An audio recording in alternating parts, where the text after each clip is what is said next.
사람마다 참 사랑을 갖고자 하는 열망이 있죠. 그래서 우리가 부르는 노래 또는 우리가 보고 있는 드라마 이런 내용들을 보면 사랑 이야기가 참 많습니다. 그런데 그 노래들 가사를 보게 되면 이런 내용들이 많아요. 내가 그 사람과 함께 할 수 없다면 난 죽어버릴 거야. 뭐 이런 이야기. 당신은 제 전부예요. 당신 없이는 전 아무것도 아니에요. 뭐 이런 노래들을 합니다. 대중가요 가사 속에는 이게 적합한 이야기일지 모르지만 가만히 살펴보면 이 관계가 균형 잡힌 건강한 관계가 아니라고 하는 것을 알 수가 있습니다. 이렇게 자신을 파괴하면서까지 이별을 두려워하고 타인과의 관계에 종속되어 이렇게 살아가는 것을 관계 중독이라고 표현을 합니다. 관계 중독이라고 하는 그 내용을 쭉 살펴보면요, 나 자신이 없어요. 그리고 다른 사람과의 관계가 내 삶의 중요한 자리를 다 차지합니다. 그래서 거기에서 내 인생의 의미를 찾고 그리고 그걸 돌보는 것이 내 인생의 사명처럼 생각을 한단 말이에요. 그걸로 내 내면의 공백을 채우려고 생각을 합니다. 그래서 그게 깨어져 버리면 어떻게 될까 늘 걱정하고 두려워하면서 살아가고 있는 모습, 이것이 관계 중독이다라고 이야기를 합니다. 우리 주변의 사람들을 보게 되면 사회적으로나 또는 실력이나 배경으로 봐서 훨씬 유능한 여성이 비교할 수도 없는 형편없는 남성에게 끌리는 모습들을 종종 봅니다. 왜 그럴까? 또 행복한 조건을 다 갖춘 남자가, 그것도 연예인같이 잘생긴 환상적인 부인을 두고 인생을 모두 다 망쳐버릴지도 모르는 불륜의 사랑에 빠져버리는 원인이 뭘까? 이런 생각들을 하게 됩니다. 이런 그 관계 중독의 문제들을 이렇게 살펴볼 때에 제가 도움을 많이 받은 책이 하나 있는데, 토머스 화이트맨이라는 사람하고 랜디 피터슨이라고 하는 사람이 쓴 책이 있어요. 책 제목이 사랑이라는 이름의 중독이라는 책이에요. 혹시 이 문제에 대해서 관심 있으신 분들은 저는 이 책 추천을 해드리고요. 오늘 이 야곱의 문제를 관계 중독으로 풀어간 아주 뛰어난 설교자가 있는데, 팀 켈러라고 하는 목사님입니다. 오늘 이 설교는 그 팀 켈러 목사님이 쓰신 내가 만든 신이라고 하는 책의 내용들을 많이 참조했다는 것을 먼저 말씀을 드립니다. 사람들이 관계 중독에 빠지게 되면은요, 내가 상대방의 버림을 받아서 혼자 남아 있지 않을까라고 하는 두려움 때문에 자기가 자기 자신을 희생하면서까지 그 관계를 유지하는데 몰두하게 됩니다. 그래서 객관적인 판단을 못해요. 그래서 끊임없이 불안함, 초조함을 가지고 살아가게 되고 그래서 우리의 모든 삶을 망가뜨리게 되는 모습들을 보게 됩니다. 그래서 내가 그 사람이 요구하는 걸 거절하면 그러면 그 사람이 날 어떻게 생각할까? 이런 생각들 때문에 늘 고민하고 불안해하죠. 상대방이 나를 싫어하면 어떻게 하고 나를 떠나면 어떻게 할까라고 하는 불안감 때문에 전전긍긍하면서 살아가는 모습들, 이것이 관계 중독의 모습이라고 생각을 합니다. 근데 팀 켈러 목사님은 오늘 우리가 함께 읽었던 이 야곱의 이야기를 이 관점에서 해석을 하고 있어요. 오늘 등장인물 잘 아시잖아요. 주인공은 야곱이고요. 거기에 외삼촌 라반이 나오죠. 이 사람은 좀 어디로 튈지 모르는 사람인 것 같아요. 거기에 두 딸이 나오는데 레아는 나이가 많고 라헬은 그 동생인데 외모가 아름다운 여인이었습니다. 야곱이 이제 아버지를 속이고 형을 속이고 그리고는 그 형의 칼날을 피해서 도망을 가게 되죠. 그래서 저 먼 곳 이 하란에 있는 외삼촌 집까지 찾아갑니다. 그런데 제일 먼저 만난 사람이 라헬이었어요. 양떼를 끌고 우물가로 온 라헬을 만나고, 그리고 이 야곱이 라헬의 양에게 물을 먹인 다음에 라헬을 끌어안고 입 맞추고 그리고 목 놓아 웁니다. 저는 이 장면에서 참 이상하게 봤던 것이 자기가 누군지를 밝히기도 전에 입맞춤을 합니다. 이거 좀 이상하죠. 이 당시에 입맞춤은 친척들 사이에서는 자연스러운 풍습이었어요. 그러니까 야곱은 그 우물가에서 이미 라헬에게 빠졌던 것이 아닐까 하는 생각을 하게 됩니다. 그래서 자기가 누군지를 이야기를 하니까 라헬이 뛰어가고 자기 아버지한테 이야기하고 아버지 라반이 그 우물가로 뛰어옵니다. 사실은 100년 전에 라반이 그 우물가로 뛰어왔습니다. 그때는 아브라함의 종이 약대를 이렇게 여러 마리 끌고 그리고 많은 재산을 가지고 그리고 리브가를 데리러 왔었죠. 그때 라반은 그 우물가로 뛰어왔습니다. 그런데 100년이 지난 다음 지금 라반이 우물가로 뛰어갑니다. 근데 이번에는 어디 거지 같은 사람이 와가지고 자기가 그 라반의 조카라고 이야기를 하는 겁니다. 그 우물가로 뛰어왔던 라반의 모습, 아마 리브가의 소식을 오랜만에 들었기 때문에 뛰어왔을 것도 있고요. 또 조카가 왔다라고 뛰어왔을 수도 있습니다만은, 그러나 더 큰 것은 자기 딸의 이야기를 들어보니까 상상 못할 힘을 가지고 있고 그리고 건장한 남자가 자기 가족이라고 찾아왔던 것에 반가운 마음으로 뛰어나오지 않았을까 생각을 합니다. 오늘 그리고 난 다음에 이루어지는 오늘 이야기, 세 가지 관점에서 함께 정리를 좀 해보려고 합니다. 첫 번째는 라헬에게 푹 빠져 상사병이 난 야곱의 이야기입니다. 이제 야곱이 하란에 도착했고 라반은 몸을 피하러 온 그를 기꺼이 받아 주었습니다. 그리고 힘이 세고 그리고 좋은 일꾼을 얻었다라고 생각을 한 이 라반은 자기의 양떼 돌보는 일을 이 야곱에게 맡깁니다. 그렇게 한 달이 지난 다음에 라반이 야곱을 부릅니다. 15절 말씀 보겠습니다. 라반이 야곱에게 이르되 내가 비록 내 생질이나 어찌 그저 내 일을 하겠느냐, 내 품삯을 어떻게 할지 내게 말하라. 오늘 이 본문을 우리가 그냥 있는 대로 받아들이면 비록 네가 내 조카지만 내가 너한테 어떻게 공짜로 일을 시키겠느냐라고 하는 뉘앙스입니다. 그런데 일부 학자들은 이 본문이 그런 의미가 아닐 거다라고 생각을 합니다. 왜냐하면 이 당시에 가족들이 가족의 일들을 할 때는 돈을 받지를 않았습니다. 그러니까 외삼촌과 조카의 관계에서 삼촌의 일을 돌봐주면서 품삯을 받는 것이 옳지 않다라고 생각을 하는 겁니다. 야곱이 왔을 때에 라반은 그를 끌어안으면서 내 혈육이다라고 이야기를 했잖아요. 근데 한 달이 지난 다음에 지금 이런 이야기를 하는 것은 이 본문을 이렇게 해석하는 것이 맞다라고 학자들이 이야기를 합니다. 네가 내 혈육이라도 되냐? 공짜로 일하게? 이렇게 해석하는 것이 맞다고 설명을 합니다. 저는 이 해석이 어느 정도 일리가 있다고 봐요. 그러니까 외삼촌과 조카의 관계를 지금 한 달이 지난 다음에 고용주와 고용인의 관계로 지금 다시 정리를 하는 겁니다. 그것도 야곱이 그 딸을 달라고 하니까 그 몸삭으로 지금 정리를 하는 내용이 여기 나오잖아요. 7년 동안 일하는 것으로 합의를 하거든요. 그 당시에 목자나 노동자가 1년 동안 일해서 벌어들이는 그 연봉이 은 10세겔이에요. 그러면 7년 동안 일하면 은 70세겔이 되는 겁니다. 그런데 이 당시에 그 문서를 보게 되면 자기 아내를 데려오는 조건으로 이렇게 지참금을 주는 것이 일반적으로는 30세겔에서 40세겔이었대요. 그러면 70세겔은 너무 많은 거잖아요. 2배 정도거든요. 그 정도의 돈을 지불하면서 지금 이 딸을 주기로 서로 계약을 했다라고 하는 것은 이 라반이 너무하다는 거죠. 자기의 조카와의 관계에서 이건 완전히 등쳐먹는 정도의 수준이라고 생각할 수 있습니다. 그런 면에 있어서 이 계약은 이게 조카와 삼촌과의 그 계약이 아니라는 거예요.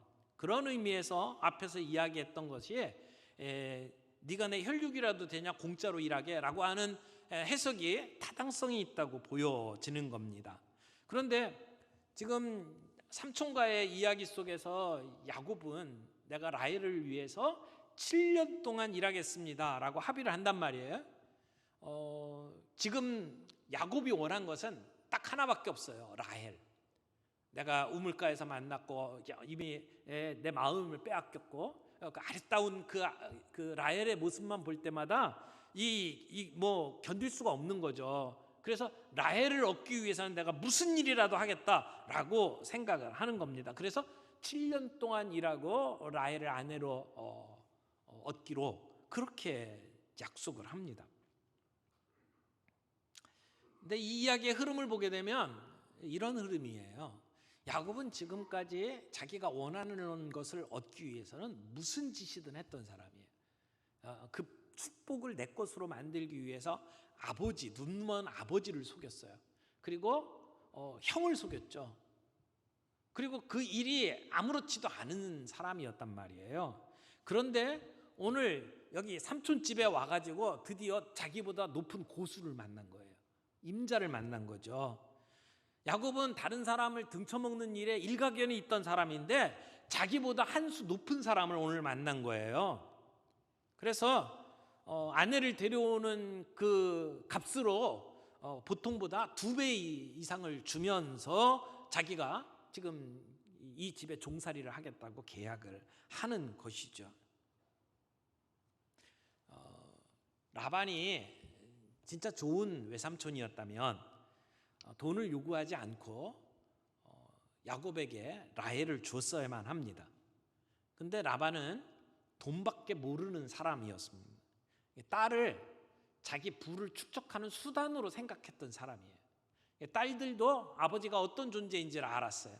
그래서 나중에 야곱이 이 삶을 청산하고 돌아갈 때 마치 도망가는 것처럼 갈 때에 딸들은 주저하지 아니하고 아버지를 버리고 야곱과 함께 도주를 하는 모습으로 나타납니다. 자, 오늘 16절, 17절에 보면 레아와 라헬의 차이를 이렇게 설명을 하고 있어요. 16절입니다. 라반에게 2딸이 있으니 언니의 이름은 레아요 아우의 이름은 라헬이라. 레아는 시력이 약하니 라헬은 곱고 아리따우니. 시력이 약하고 그리고 라헬은 곱고 아리따우니 이렇게 돼 있어요. 이 본문의 번역이 번역본마다 약간씩 다릅니다. 우리나라의 그 번역본 가운데 공동 번역에서는 이렇게 번역을 했어요. 레아는 부드러운 눈매를 하고, 그리고 새번역 성경에서는 이렇게 번역을 했어요. 레아는 눈매가 부드러웠으며 이렇게 번역을 했어요. 영어 성경 중에 NIV 성경에 보면 여기 지금 시력이 약하다라고 하는 말을 영어로 weak라고 하는 표현을 썼어요. 약하다. 그리고는 그 책의 제일 밑에 이렇게 줄을 달아놨는데 거기에 뭐라고 돼 있냐면 delicate, 그러니까 좀 섬세한 이런 표현으로 이렇게 줄을 달아놨어요. 그러니까 이 표현이 이제 이 시력이 약하다라고 하는 표현이 부정적인 의미로도 쓰일 수 있고 약간 긍정적인 의미로도 쓰일 수 있다는 것을 번역본마다 이야기를 하는 겁니다. 그러면 긍정적으로 썼다라고 생각을 할 때 그 당시에는 미의 기준 중에 하나가 눈매였어요. 그래서 눈매가 아름다웠다라고 하는 부드럽고 아름다운 모습으로 지금 레아를 설명할 수도 있고요. 아니면 거기에 문제가 있는 것으로도 설명할 수 있어요. 어느 쪽이 맞는지는 잘 모르겠어요. 만약 부정적인 의미로 본문을 해석을 했다면 레아의 눈에 문제가 있다는 거죠. 눈이 총명하지 못했고 더 심하게 얘기하면 약간 사팔뜨기 같은 모습들도 있었다라고 표현을 할 수도 있는 거예요.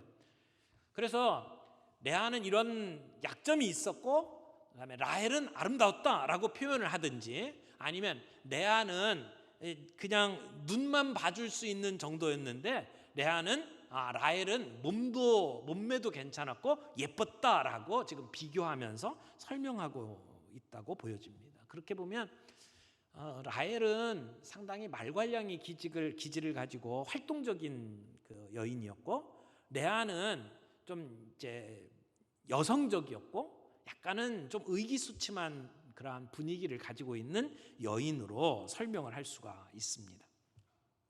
그런데 야곱이 첫눈에 반한 것이 라헬이었어요. 몸매가 좋고 예쁘기까지 했던 그녀가 마음에 들었던 거죠. 홀딱 반했어요. 그래서 어떤 학자는 표현을 야곱이 레아에게 푹 빠져서 상사병이 났다 이렇게 표현을 한 정도였습니다. 왜냐하면 그 다음에 일어난 일들을 보세요. 그 라헬을 얻기 위해서 7년 동안 일해야 되잖아요. 근데 그게 그렇게 힘든 일이 아니었다라고 설명을 합니다. 20절 뒷부분에 보면 그를 사랑하는 까닭에 7년을 며칠같이 여겼다라고 이야기해요. 너무너무 사랑해서 그녀를 얻기 위해서 일하는 것이 힘들지 않았다는 것입니다. 여러분, 사랑하는 사람하고 함께하면 시간이 빨리 가잖아요.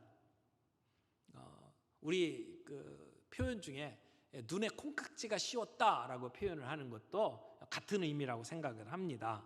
그래서 7년이 지난 다음에 야곱이 라반에게 갑니다. 21절 말씀 봅니다.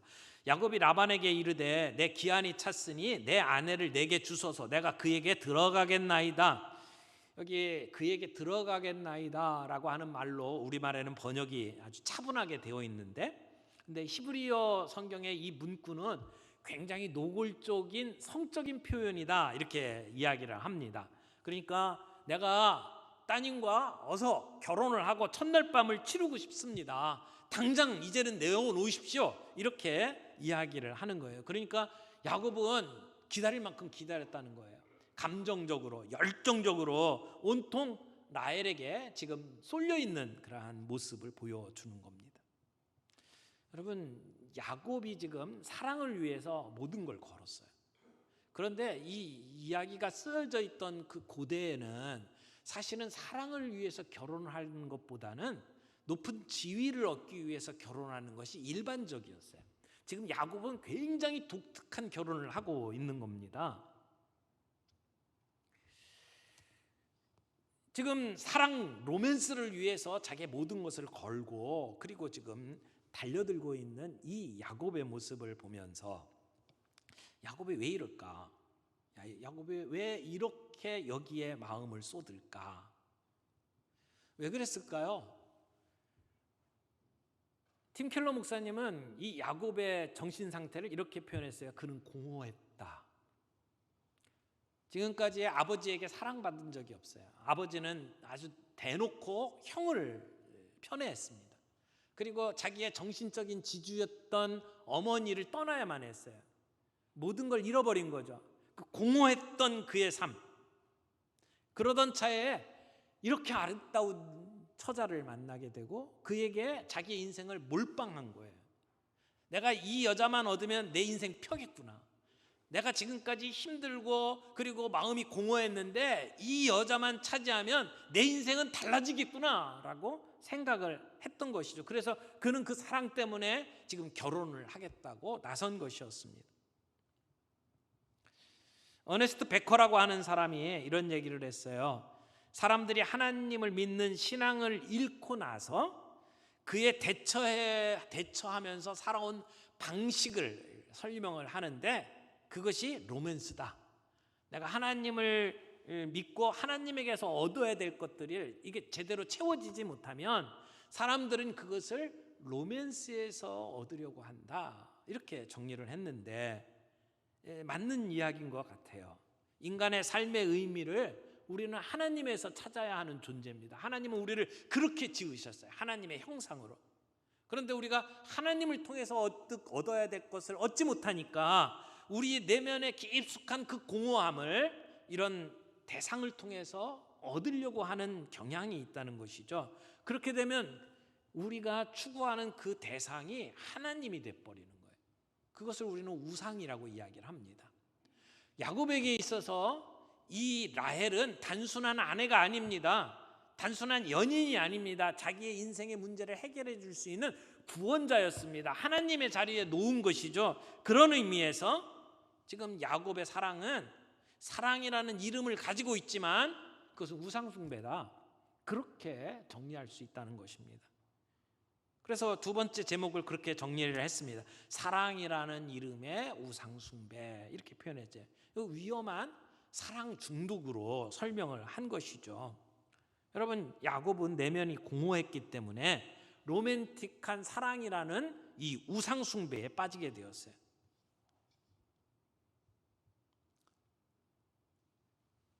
야곱이 라반에게 라헬을 주십시오 그랬더니 라반이 뭐라고 이야기를 합니까? 19절에 보니까 그를 내게 주는 것이 타인에게 주는 것보다 나으니 나와 함께 있으라 라고 이야기를 합니다.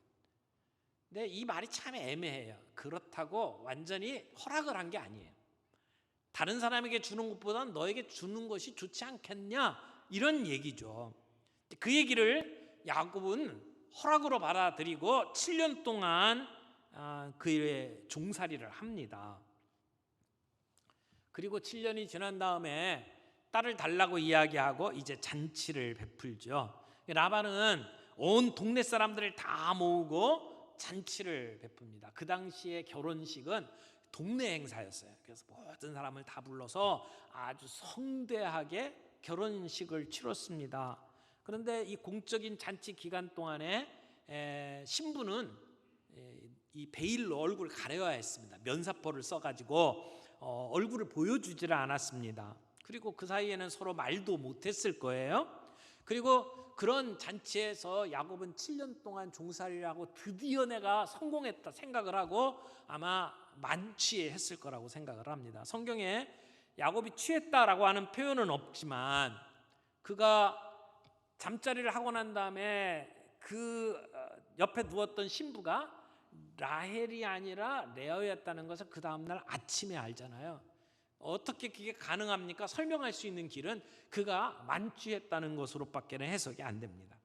그러니까 얼굴을 가렸죠. 또 행사하는 결혼식이 밤이었습니다. 그러니까 제대로 볼 수가 없었죠. 그리고 말을 하지 않았을 거예요. 그리고 말을 하더라도 아주 짧게 얘기를 했을 거예요. 그리고 취했기 때문에 그 사람이 그 사람이었을 것입니다. 근데 아침에 일어났을 때 보니까 라헬이 아니라 레아였어요. 그때 퍼뜩 떠오르는 생각이 삼촌한테 당했구나 라고 하는 생각이었을 것입니다. 여러분, 이 장면에서 심은 대로 거둔다라고 하는 원리가 작동되고 있는 것을 우리가 보지 않습니까? 야곱의 생애가 그랬어요.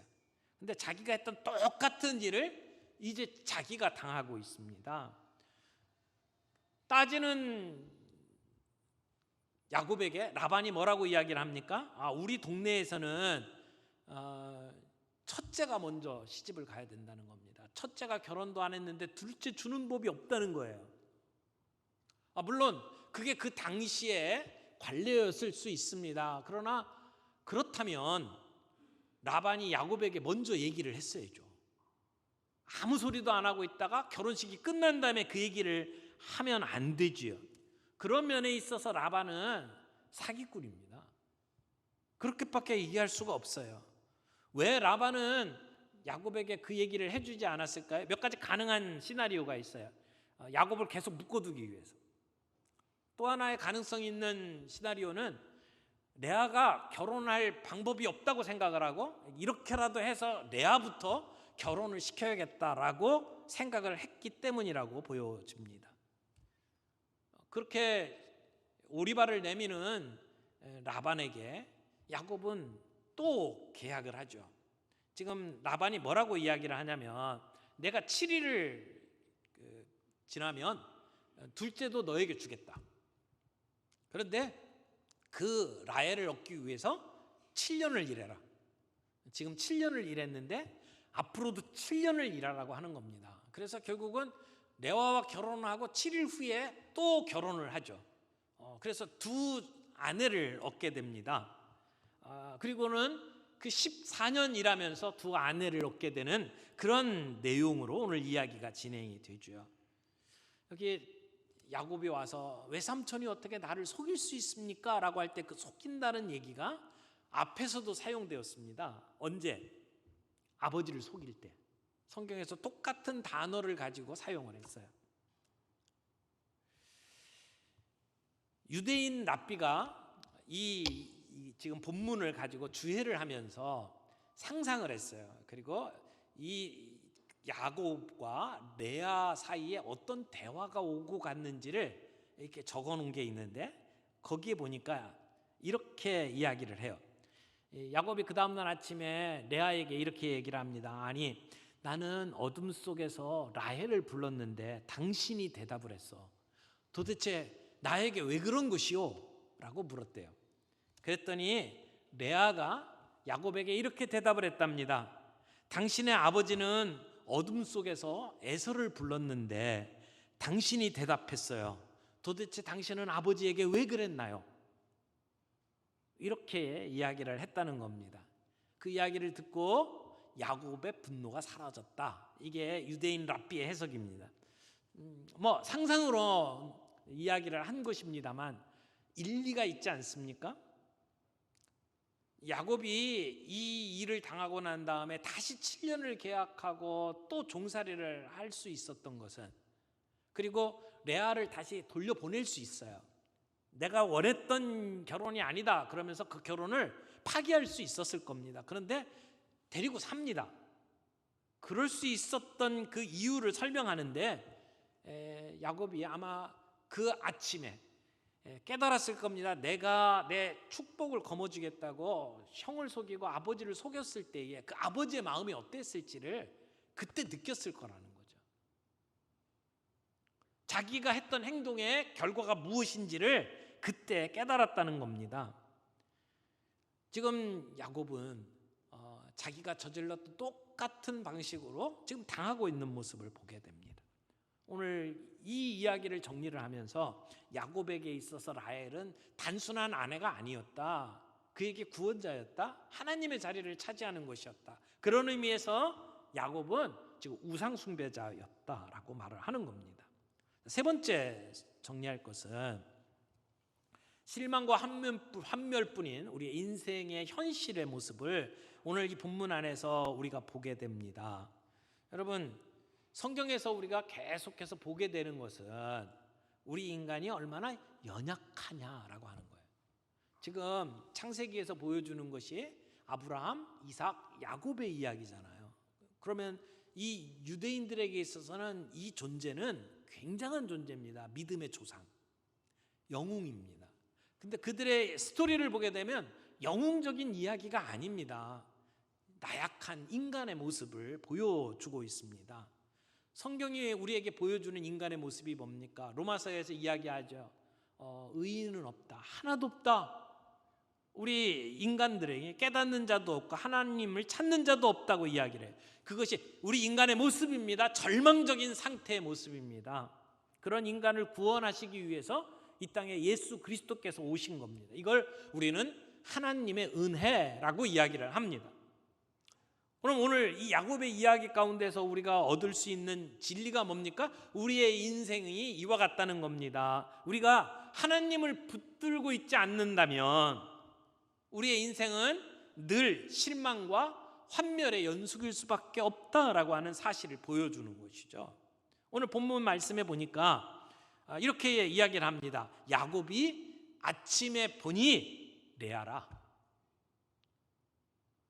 자기는 라헬을 꿈꿨습니다. 그리고 라헬과 함께 살 것을 생각을 하고 7년 동안 그 끔찍한 고생을 했습니다. 그리고 성공했다고 생각을 했습니다. 아침에 눈을 떠 보니까 레아다.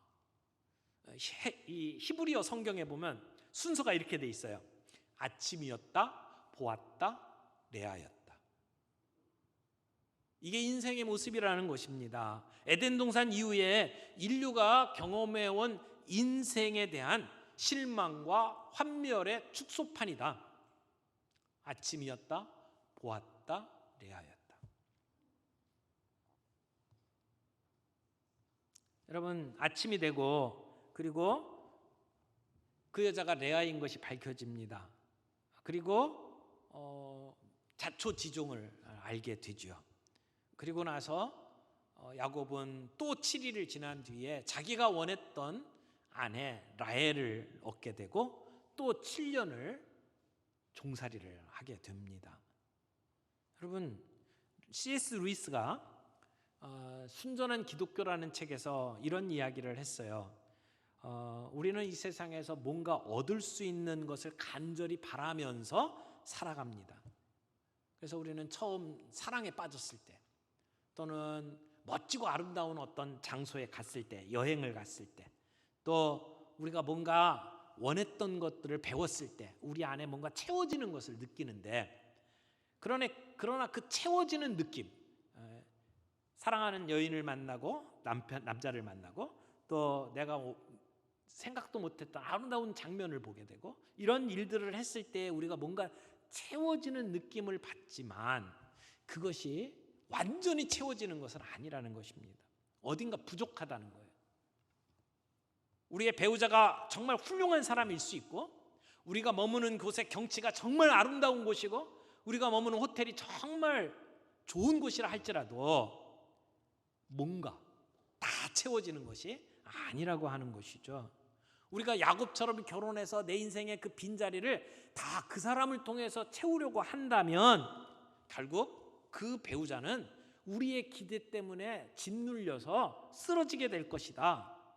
우리가 자녀들에게 그런 기대감을 가지고 자녀들을 통해서 뭔가 채우려고 한다면 우리의 자녀들은 우리의 기대감에 결국은 쓰러지고 말 것이다. 그래서 우리의 영혼에 필요한 것들을 다 채워줄 수 있는 사람은 아무도 없다, 이렇게 이야기를 합니다. 여러분, 이 세상에 어떤 아무리 좋은 것이라고 하더라도 조금만 지나면 우리 인간은 실증을 느끼게 되어 있습니다. 결국 라헬과 첫날 밤을 치렀다고 생각했던 야곱이 아침에 일어나 보니까 레아였다. 이것이 우리의 인생의 모습이라고 하는 것이죠. 이때 사람들이 선택할 수 있는 선택지가 4가지 정도 있다.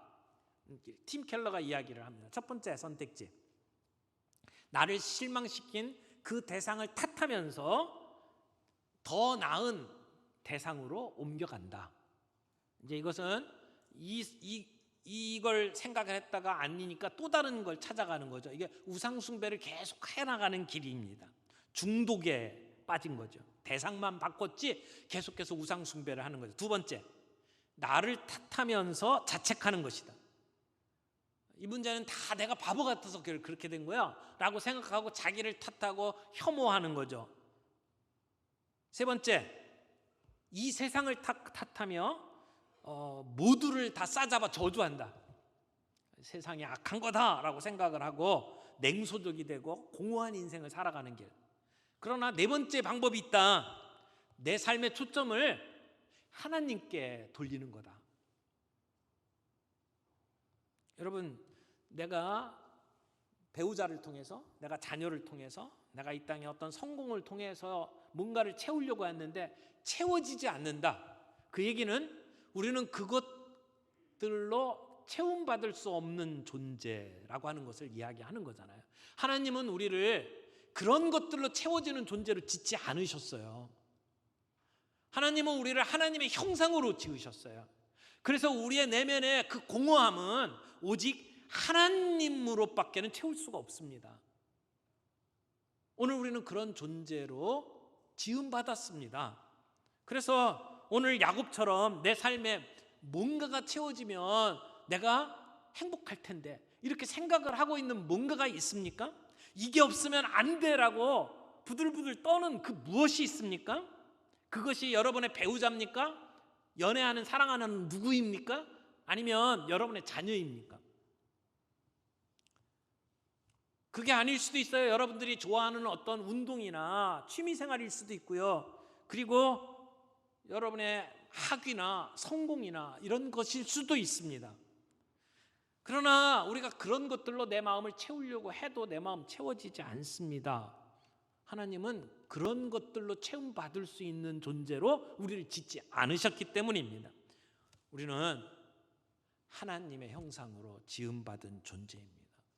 그러므로 오늘 우리가 이런 상황에 처해 있다면 우리의 삶의 초점을 하나님께로 돌려야 합니다. 내 인생의 모든 문제를 해결하실 수 있는 분, 완전하신 하나님밖에 없습니다. 내 인생의 전체를 하나님께 초점을 맞추며 나아가겠습니다. 그럴 때 우리의 인생의 빈자리가 채워질 수 있습니다. 오늘 야곱 같은 인생을 살아가는 우리, 아침이다, 봤다, 레아였다, 이런 인생을 살아가는 우리가 하나님만이 내 전부입니다 고백하며 온전하신 주님을 바라볼 때 오늘 우리의 인생에 진정한 채움을 받을 줄 믿습니다. 오늘 우리 모두가 그런 만족과 행복한 자리에 설 수 있기를 바랍니다.